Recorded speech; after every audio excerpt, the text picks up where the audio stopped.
having those conversations with your clients, and they said something about their dog or about their child, and we forget. So one thing that I started doing was I make note of that.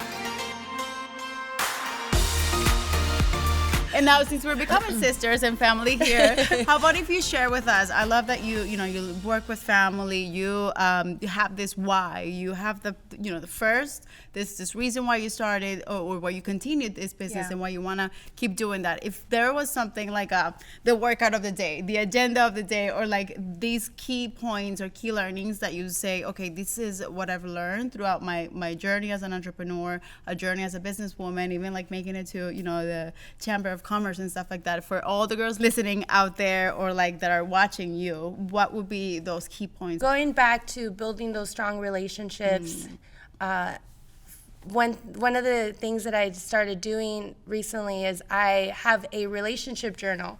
So I keep track it's just something I just started doing. I just started keeping track of conversations and relationships that I have with either my clients, or because I'm just so busy all the time. I'm either doing things with the city, with my staff, with my clients, but it's like little things, having those conversations with your clients, and they said something about their dog or about their child, and we forget. So one thing that I started doing was I make note of that, and then I'll, if I see them again, hey, how's your dog going? How's your child going?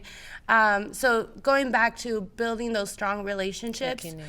And maybe another thing that I would say is, we hear all the time, set those goals, right? You have to set goals. You have to take some daily tasks to reach those goals.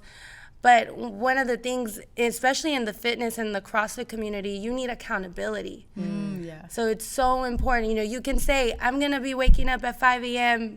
tomorrow, and then you don't do it, But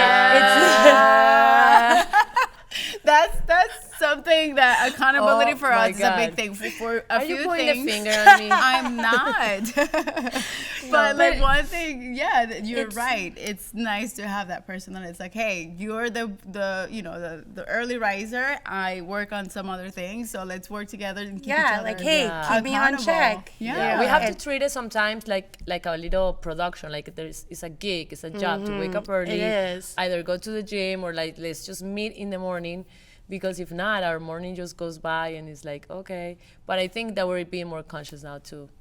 Being more on time. And it's also how you say it too. Because if you say, I'm going to try to wake up at 5 a.m., you're already telling yourself. Maybe not. Most likely not. Might not. So like what you say, your mind is going to perceive. So sometimes I'll have clients like, I'm going to try to come at 5 a.m. You're not coming already because you're already telling yourself you're not going to come. Or I'm going to try this new thing. No, it's saying you're going to do it, write it down, and seek accountability. Action. And sometimes it's a little hard. It's going to be a little hard that we're going to ask someone, and we have to be vulnerable in that sense. But probably the third thing I would say is always be a student. I mean, whether if you're you're a CEO or you're an entrepreneur, it's so important to always be a student and learning your craft and lead by example.